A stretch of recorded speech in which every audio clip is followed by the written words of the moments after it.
जी नाज़रीन, इस टाइम साढ़े नाल वकलात दी एक टीम मौजूद है, दो लोग ने, उन्होंने पुछना है इस हवाले नाल कानूनी राय की उन्हों दी।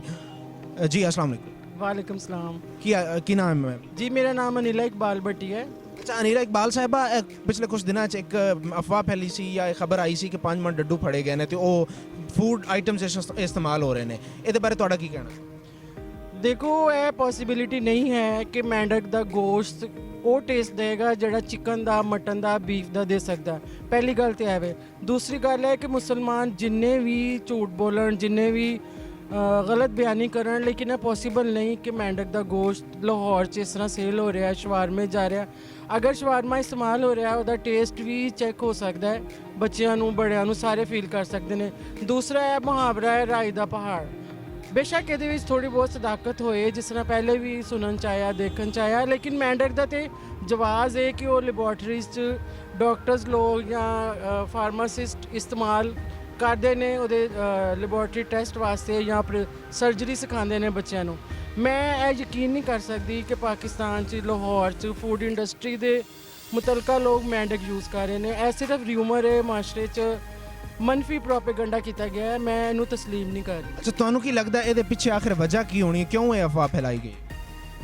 देखो, ये पिछे बेसिकली फूड इंडस्ट्री लाहौर च जिन्नी डिवेलप कर रही है, असी इस टाइम भी अनारकली च खड़े हैं।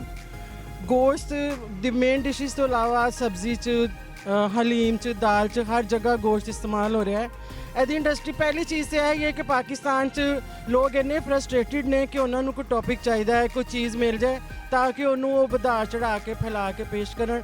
ਫਸਟ ਆਫ ਆਲ ਤੇ ਫਰਸਟ੍ਰੇਸ਼ਨ ਹੈ ਜਿਹੜੀ ਪਾਕਿਸਤਾਨ 'ਚ ਆਮ ਹੈ, ਉਹਦੀ ਵਜ੍ਹਾ ਤੋਂ ਲੋਕ ਟੌਪਿਕ ਲੱਭ ਰਹੇ ਨੇ, ਕੋਈ ਟੌਪਿਕ ਮਿਲੇ ਤੇ ਅਸੀਂ ਉਹਨੂੰ ਐਗਜ਼ੈਜਰੇਟ ਕਰੀਏ। ਮੇਰੇ ਖਿਆਲ 'ਚ ਇਹਦੀ ਸਿਰਫ ਇਹੀ ਰੀਜ਼ਨ ਹੈ ਕਿ ਲੋਕਾਂ ਕੋਲ ਟਾਈਮ ਹੈ, ਉਹਨਾਂ ਕੋਲ ਕਰਨ ਵਾਸਤੇ ਕੁਝ ਨਹੀਂ, ਉਹ ਬੇਰੋਜ਼ਗਾਰ ਨੇ, ਉਹਨਾਂ ਨੂੰ ਛੋਟਾ ਜਿਹਾ ਟੌਪਿਕ ਮਿਲਦਾ ਹੈ ਤੇ ਉਹ ਬਹੁਤ ਜ਼ਿਆਦਾ ਉਹਨੂੰ ਵਧਾ ਚੜਾ ਕੇ ਪੇਸ਼ ਕਰਦੇ ਨੇ। ਮੇਰੇ ਖਿਆਲ 'ਚ ਇਹੀ ਹੈ। अच्छा ਤੁਹਾਨੂੰ ਕੀ ਲੱਗਦਾ ਕਿ ਇਹਦੇ ਉੱਤੇ ਜਿਹੜੀ ਲੀਗਲ ਰਾਏ ਤੁਹਾਡੀ ਉਹ ਕੀ ਹੋ ਸਕਦੀ ਹੈ? ਅਗਰ ਕੋਈ ਦਫਾ ਇਹਦੇ ਉੱਤੇ ਲੱਗ ਸਕਦੀ ਹੈ ਇਸ ਤਰ੍ਹਾਂ ਤਰੀਕੇ ਦੀ ਜਿਹੜੀ ਅਫਵਾਹ ਫੈਲਾਈ ਜਾਂਦੀ ਹੈ, ਉਹਨੂੰ ਕਾਊਂਟਰ ਕਰਨ ਲਈ ਕੋਈ ਕਾਨੂੰਨੀ ਕੀ ਰਾਏ ਤੁਹਾਡੀ? ਦੇਖੋ, ਪਹਿਲੀ ਗੱਲ ਤੇ ਇਹ 'ਚ ਲੀਗੈਲਿਟੀ ਇਹ ਵੇ, ਇਹਦੇ ਵਿੱਚ ਇਲੀਗੈਲਿਟੀ ਇਹ ਵੇ ਕਿ ਜਿਨ੍ਹਾਂ ਨੇ ਉਹ ਰੇਡ ਕੀਤੀ ਹੈ, ਮੈਂਡਕ ਫੜੇ ਨੇ, ਉਹਨਾਂ ਨੇ ਇਨਵੈਸਟੀਗੇਟ ਕਿਉਂ ਨਹੀਂ ਕੀਤਾ?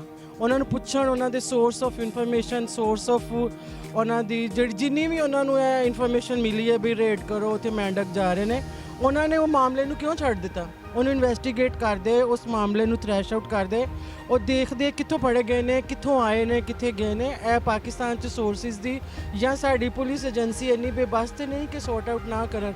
ਪੂਰੀ ਸੁਸਾਇਟੀ 'ਚ ਇੰਨਾ ਫਸਾਦ ਫੈਲਾ ਦਿੱਤਾ, ਲਾਹੌਰ ਨੂੰ ਮਜ਼ਾਕ ਦਾ ਨਿਸ਼ਾਨਾ ਬਣਾਇਆ। ਇਹ ਕਰਨਾ ਆਵਾਮ ਨੇ ਨਹੀਂ, ਇਹ ਹੁਕਮਰਾਨ ਗੌਰਮੈਂਟ ਨੇ ਕਰਨਾ ਹੈ और जिन्होंने रेड की है एजेंसीज़ ने करना है। और मुआशरे च मनफी प्रोपेगेंडा, बच्चे बड़े हर बंदा खाना खाने तो बाद परेशान होंदा है। यही वजह है ये एच मैंडक ना होए, एच गदा ना होए।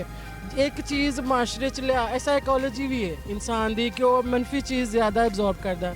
एक चीज़ नूं असी मुआशरे च छड्ड दिता है बई ये मैंडक ने।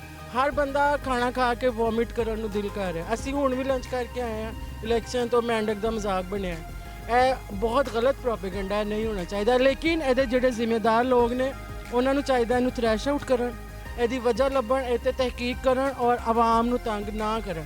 ਜਿਹੜੇ ਬੜੀ ਮੁਸ਼ਕਲ ਨਾਲ ਦਾਲ ਰੋਟੀ ਚਿਕਨ ਖਾ ਰਹੇ ਨੇ, ਪਕਾ ਰਹੇ ਨੇ, ਉਹ ਐਸੀ 'ਚ ਫਸ ਗਏ ਨੇ, ਮੈਂਡਕ ਨਾ ਹੋਏ। जी शुक्रिया। ਸਾਡੇ ਨਾਲ ਇੱਕ ਟੀਮ ਮੌਜੂਦ ਸੀ ਵਕਲਾ ਦੀ ਤੇ ਉਹਨਾਂ ਨੇ ਇੱਕ ਅੱਛਾ ਸਾਨੂੰ ਪੁਆਇੰਟ ਆਫ ਵਿਊ ਦਿੱਤਾ, ਲੀਗਲ ਪੁਆਇੰਟ ਆਫ ਵਿਊ ਸਾਨੂੰ ਉਹਨਾਂ